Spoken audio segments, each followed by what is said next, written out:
Вітаю, дорогі друзі! Сьогодні приготую найсмачніший меренговий рулет, а також зупинюсь на всіх тонкощах, щоб він у вас обов'язково вийшов гарним та смачним.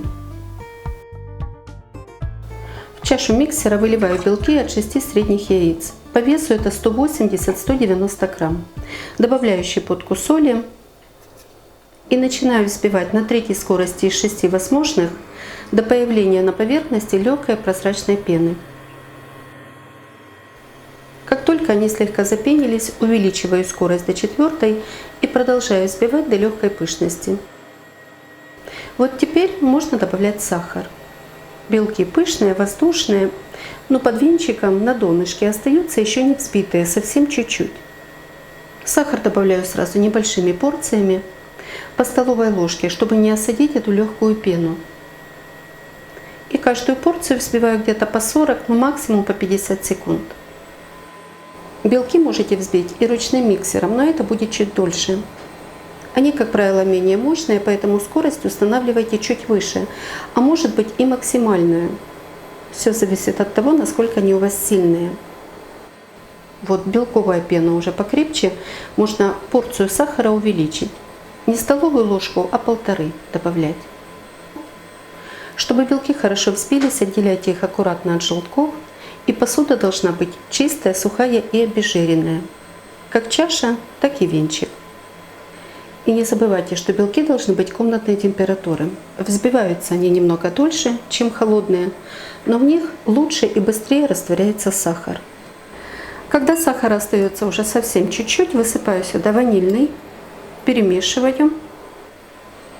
И все это высыпаю к белкам. Немного взбиваю. А сахар для меренги, как и для бисквита, берите мелкий. Он тогда быстрее и легче растворяется при взбивании. А это очень важно для теста. Бисквит тогда получается легкий, воздушный, корочка на нем не липкая. А меренга тоже пышная, хорошо высушивается, выпекается, и сироп из нее не вытекает, если полностью растворился сахар. Перемешиваю, зачищаю стенки чаши. Поднимаю все с донышка, чтобы он там не осел. Добавляю сюда чайную ложку лимонного сока, натурального, выдавила из лимона. Или же замените щепоткой лимонной кислоты в 2 пальца. Соль и лимонный сок добавляются для вкуса и для стабильности белков, поэтому не исключайте эти продукты из рецепта. Вообще старайтесь всегда придерживаться рецепта и технологии приготовления. И продолжаю взбивать до устойчивых пиков.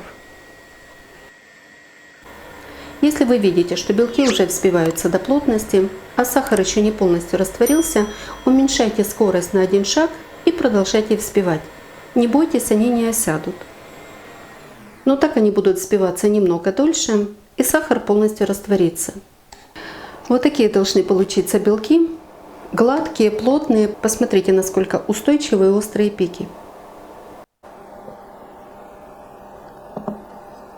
При перемешивании бухтят и вот так вот хорошо держат форму. Добавляю сюда кукурузный крахмал, обязательно просеивая, чтобы разбить все комочки. При хранении он легко и быстро хватает влагу, комкуется, и потом эти комочки очень тяжело перемешиваются в таком легком воздушном тесте. Теперь складывающими движениями вмешиваю белки, аккуратно, чтобы их не осадить. Крахмала берите 20-25 грамм, больше не надо. Поднимаю все с донышка.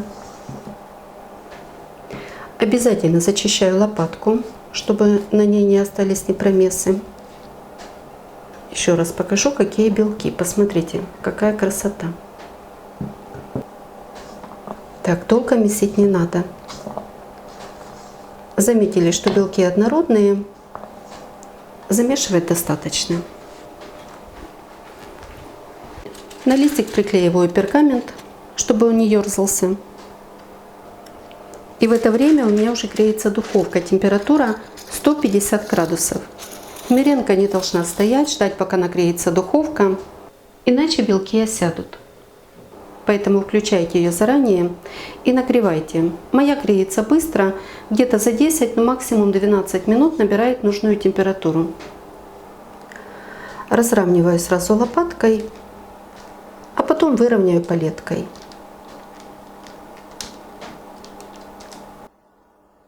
Можно до самых краешков листика не дотягивать. Меренга при выпечке увеличится в объеме и займет весь листик. Главное, чтобы ее толщина была одинаковая по всей площади. На уголках, в середине, по краешкам, чтобы пропекалась она равномерно. Сверху по желанию засыпаю миндальными лепестками. Это будет красиво и намного вкуснее. Они зажариваются, придают вкус, хруст. Или возьмите какую-нибудь другую ореховую крошку, но орехи для этого предварительно не просушивайте, не обжаривайте, иначе при выпечке на меренге они просто подгорят. Все, меренга полностью готова, сразу же выпекаю.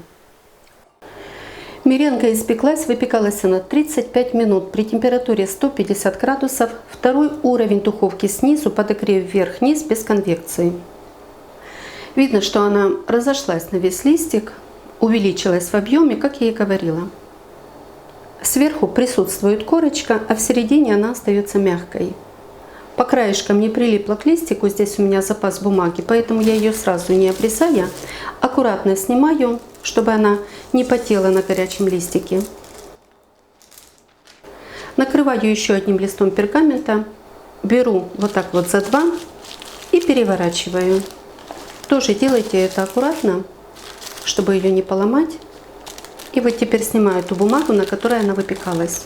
Это силиконизированный пергамент, подходит для любой выпечки, ничего на нем не прилипает, даже меренга. Перетягиваю на решетку и вот уже в таком виде оставляю до полного остывания. Смотрите, какое донышко. Тоже здесь присутствует мягкая корочка, совсем не липкая. А это значит, что меренга от крема не раскиснет, не потечет. Корж полностью остыл, можно готовить крем. Для него понадобится 250 грамм сыра, у меня маскарпоне, 150 грамм сливок, 33-36% жирности. Предварительно их обязательно встряхните, чтобы размешать жир. Он там отстаивается. Надо его перемешать. Сюда же просеиваю 30 грамм сахарной пудры. Обязательно просеиваю, чтобы разбить все эти комочки. Крем легкий, пышный, они могут в нем так и остаться.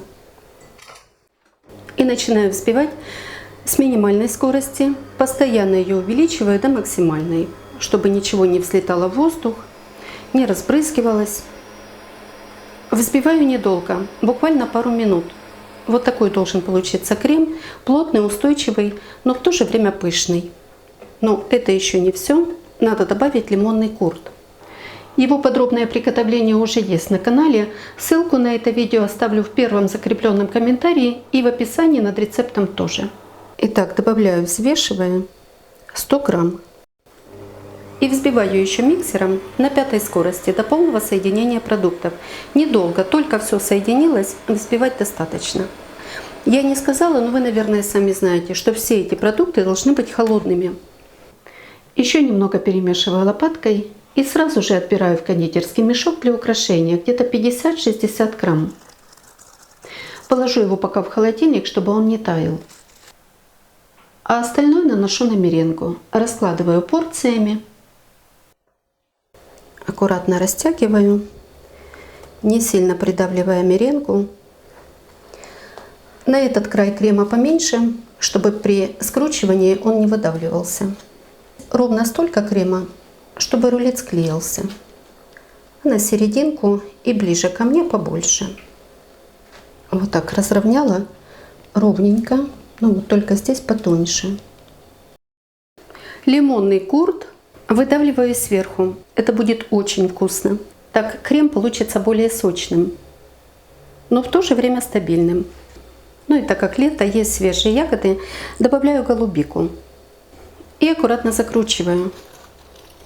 Вначале его вот здесь вот поплотнее, ничего, если он переломается. А потом аккуратненько, не надавливая, с помощью бумаги скручиваю. Посмотрите, какая послушная меренга, не трескается. При скручивании не давите, а вот так вот аккуратно с помощью бумаги его сворачивайте. Через бумагу его немного выравниваю. И обратите внимание, чтобы он лежал на шовчике. Верхнюю бумагу немного подталкиваю под рулет скребочком. Этим же его уплотняю. Становится он более круглый, более плотный. И в таком виде на какой-нибудь основе, чтобы он не переломался, ставлю в холодильник минимум на 2 часа. Рулет отлежался, немного стабилизировался. Сразу обрезаю краешки, выравниваю.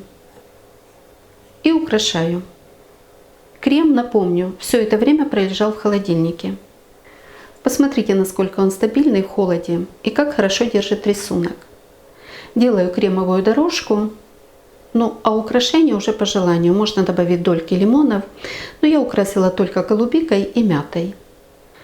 Рулет легко нарезается, меренга не должна тянуться за ножом, не должна к нему прилипать. Крем стабильный, но в то же время легкий, воздушный. Правда, чем дольше рулет простоит в холодильнике, тем плотнее станет крем. Меренговый рулет считается десертом одного дня. Но если вы все сделаете правильно, подпечете снизу хорошо меренгу, приготовите стабильный крем, то простоит он и дольше. На следующий день вы его тоже съедите с удовольствием. Рулет получается очень вкусный, с лимонным курдом, не приторно-сладкий, легкий, воздушный и своим вкусом очень напоминает мороженое. Готовьте з удовольствием і приятного вам апетита! Ну, якщо вам подобаються мої рецепти, діліться ними з друзями, підписуйтесь на канал, залишайте коментарі. Щиро дякую за вподобайки. А постійним спонсорам мого каналу і тим, хто пригостив мене кавою, за підтримку та допомогу. Мені дуже приємно, що ви так цінуєте мій труд. І, як завжди, бажаю вам всього найкращого.